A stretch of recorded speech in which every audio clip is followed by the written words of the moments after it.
नमस्कार साथियों, आज इस वीडियो के माध्यम से मैं आपको बताने जा रहा हूं कि एक्सट्रूजन मोल्डिंग प्रोसेस क्या है और एक्सट्रूजन में हम किस प्रकार से काम करते हैं। तो साथियों, जैसे कि आप देख रहे हैं, यह एक एक्सट्रूजन मशीन है जो कि फ़िलहाल बंद है और हम इसमें काम करने जा रहे हैं। तो जब हम इसमें काम करें तो सबसे पहले हम मशीन की मेन स्विच को ऑन कर लें। जैसे कि आप देख पा रहे हैं, ये सभी एक प्रॉपरली हीटर यहाँ पे लगे हैं। तो इसको जब हम मेन स्विच से ऑन करेंगे तो ये सभी हीटर ऑन हो जाएंगे और इसके बाद हॉपर की कंडीशन चेक करेंगे कि हॉपर में रॉ मटेरियल अवेलेबल है या नहीं। अगर है तो फिर हम नेक्स्ट इसी तरीके से जो हमारी एक्सट्रूजन दूसरी मशीन होती है, क्योंकि ये दो प्रकार का जुड़ाव होता है इस मशीन में, जिससे चैनर और डिफ्यूज़र दोनों बनते हैं। तो उसमें भी हम सबसे पहले मेन स्विच से उसकी पावर सप्लाई ऑन कर लेंगे और इसके बाद हम हॉपर चेक कर लेंगे। हॉपर को चेक करने के बाद यह चेक करेंगे कि जो पार्ट वहाँ पे बन रहा है उसका रॉ मटेरियल अवेलेबल है या नहीं। अगर नहीं है तो हम रॉ मटेरियल को मंगाते हैं और वहाँ पर स्टोर करके रखते हैं। नेक्स्ट, फिर जब रॉ मटेरियल हमारा आ जाए तब हम दोबारा मशीन के मेन फोल्ड में आते हैं, जैसे कि आप देख रहे हैं। और वहाँ पर जो लगे हुए हमारे प्रोसीजर हैं, जैसे कि आप डिस्प्ले है जहाँ से हमें रॉ मटेरियल सेट करना है, तो रॉ मटेरियल की एक्चुअली सेटिंग प्रोसेस को चेक कर लेते हैं। फिर जो हमारा मोल्ड कंडीशन होता है वो आके देखते हैं कि वहाँ पर हीटिंग प्रॉपरली आई हुई है या नहीं आई। अगर नहीं आई तो हम उसकी हीटिंग का वेट कर लेते हैं जब तक हमारा जो मैनिफोल्ड है, मैनिफोल्ड के मेन स्विच को ऑन करेंगे। इसके बाद वाटर पंप और हमारा वैक्यूम पंप जो है, उन दोनों को स्टार्ट कर लेंगे। फिर चलते हैं आगे जाएंगे तो जब हमारा वाटर पंप चालू करेंगे तो वाटर चालू हो जाता है। अब वाटर और वैक्यूम को फिक्स करने के लिए एक मैनिफोल्ड होता है, उस मैनिफोल्ड के माध्यम से हमको वैक्यूम और वाटर को फिक्स कर लेते हैं। फिर आगे जो हमारा इसके बाद का प्रोसेस होता है वो होता है रोलर सेटिंग। जी हाँ दोस्तों, जैसे कि आप ये देख रहे हैं, रोलर है। इसको फिर हम रोलर भी स्टार्ट करते हैं। तो रोलर को स्टार्ट करने के लिए रोलर का मेन स्विच ऑन करेंगे, जिससे पूरी पावर सप्लाई ऑन हो जाती है, जैसे कि आप देख पा रहे हैं। और रोलर भी प्रॉपरली रोल करना शुरू कर देता है। तो रोलर को भी हम चेक कर लेते हैं। सबसे पहले अप बटन दबाएंगे, तो जैसे आप देख रहे हैं अप बटन हमने दबाया तो रोलर अप होना यानी ऊपर होना शुरू हो जाता है, और जब डाउन बटन दबाएंगे तो रोलर नीचे होना शुरू हो जाएगा। तो ये कंडीशन चेक कर लेना भी बहुत ज़रूरी है, ताकि जब हम मशीन को चालू करें उस दौरान हमें प्रॉब्लम ना हो। फिर आते हैं हमारी ड्रिलिंग मशीन में, जो आगे मैनुअली फुट में लगी होती है। तो ड्रिल मशीन के साथ पूरी कटिंग करने का जो सिस्टम है वो यहाँ पर हमारी पंचिंग मशीन है, ऑटोमेटिकली पंचिंग मशीन। तो उस पंचिंग मशीन से हम पार्ट की लेंथ चेक करते हैं, कटिंग करते हैं। उसके लिए हमारा पूरा एक पीएलसी सिस्टम होता है। तो उसको भी चालू करने के लिए आप मेन स्विच से ही आपको पावर ऑन करनी पड़ेगी, तब जाकर आप आगे का काम कर पाएंगे। तो मेरा कहने का मतलब ये है कि आपको पूरे सिस्टम में काम करने के लिए सभी जगह पर जाकर पहले तो आपको पावर ऑन करना ही पड़ेगा। अब आते हैं कि अब इसको हम चालू कैसे करते हैं। तो जैसे कि आप देख रहे हैं, अब हमारा हीटर प्रॉपरली चालू हो गया है। तो अब हम क्या करें कि मशीन को एक बार पुनः, जब प्रॉपरली हमारे डाई में हीटिंग है, तो अच्छी तरीके से हम अपने डाई को क्लीन कर लेते हैं। जो भी पुराना मटेरियल लगा हुआ है वो सारा साफ़ कर लेते हैं। इसके बाद ये देख रहे हैं आप, ये साइजर है। साइजर एक्सट्रूजन का बहुत ही इम्पोर्टेंट भाग होता है, क्योंकि जो भी पार्ट का साइज़ हमको देना होता है वो हम साइजर के माध्यम से ही देते हैं।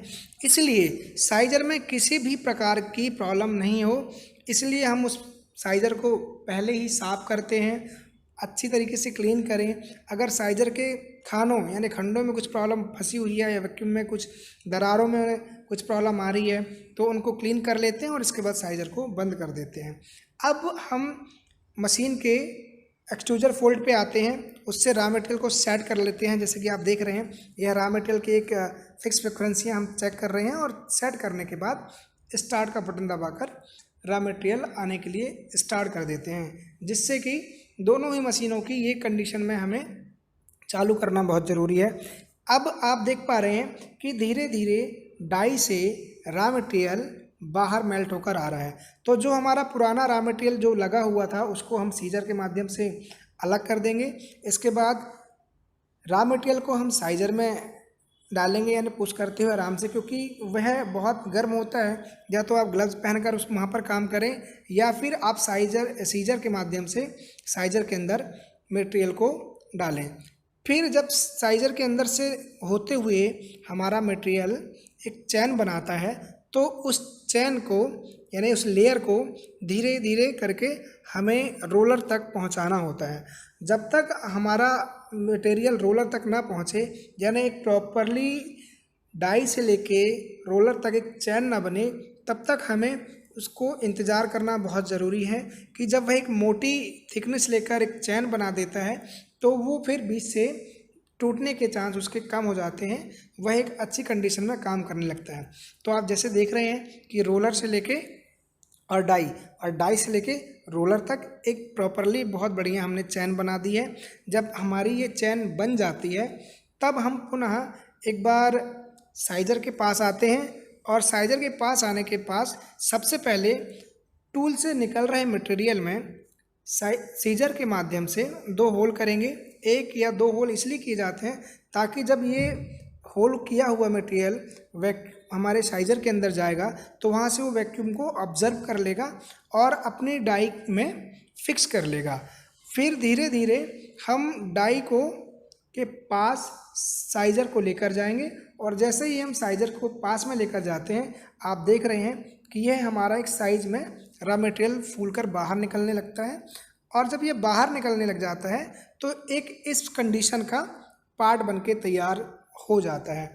फिर भी हम रोलर में आए और एक बार पुनः हम रोलर को, जो हमारा पार्ट अब बनके तैयार हुआ है, उस पार्ट की सेटिंग के अनुसार रोलर को सेट कर लेते हैं। और सेट करने के बाद अब हम आगे का प्रोसेस, जैसे कि हम पार्ट की लेंथ प्रॉपरली हमको सेट करना है, तो कितने लेंथ में उस पार्ट को काटना है, वो पार्ट की लेंथ हम यहाँ पर लगे हुए जो हमारी ये मैनुअली मशीन ऑटोमेटिकली मशीन है, उस मशीन की मेन स्विच को स्टार्ट कर देते हैं। वो पहले से ही किया होता है हमने, ताकि जो हमारा पार्ट है उसमें प्रॉब्लम ना हो। तो ये जो हमारी पीएलसी आप देख रहे हैं, इस पीएलसी के माध्यम से हम पार्ट की लेंथ सेट कर देते हैं। लेंथ सेट करने के बाद ऑटोमेटिकली पंचिंग कटिंग सिस्टम चालू कर देते हैं और उसका जो है रोलिंग सिस्टम चालू कर देते हैं। तो जैसे आप देखेंगे यहाँ पर कि यह पार्ट अब एक फिक्स लेंथ के अनुसार 4 फीट जो हमारी लेंथ है उसको काटेगा, और काटने के बाद ऑटोमेटिकली कन्वेयर के माध्यम से वो पार्ट को आगे तक लेकर आएगा। जैसे कि हम आपको बताएंगे, ये पार्ट कट गया और एक कन्वेयर के माध्यम से पार्ट यहाँ पर आया। अब आप देखेंगे यहाँ पे पंच हुआ और एयरिंग हुई, इसके बाद यह बॉक्स में आके गिर जाता है। तो जब भी ये बॉक्स में पार्ट हमारा आ जाता है तो यहाँ से लेके पूरा हमारा चालू करने का एक पूरा जो प्रोसेस है वो यहाँ पे कंप्लीट हो जाता है। आप देखेंगे कि बढ़िया तरीके से पंचिंग सिस्टम चालू है और कंप्लीट हो रहा है। तो ये हमारा यहाँ तक जो प्रोसेस होता है ये कंप्लीट कर देते हैं हम। अब इसके बाद होती है डिस्पैचिंग सिस्टम। तो जो पार्ट हमारा यहाँ पर बना हुआ है उसको हम एयर लगा देते हैं बहुत बढ़िया तरीके से। एयर लगाने के बाद जो हमारे ओके बॉक्स होते हैं उसमें एक स्टैंडर्ड क्वांटिटी के साथ पार्ट को पैक करते हैं, और पैक करने के बाद ओके का टैग लगाकर पार्ट को हम एक डिस्पैच एरिया में रख देते हैं। तो दोस्तों, जो अभी तक मैंने आपको बताया यही हमारा एक को एक्सट्रूजन मोल्डिंग प्रोसेस होता है, और इसी तरीके से जब हम वहाँ पर काम करते हैं तो ये सारे सिस्टम को फॉलो करना पड़ता है।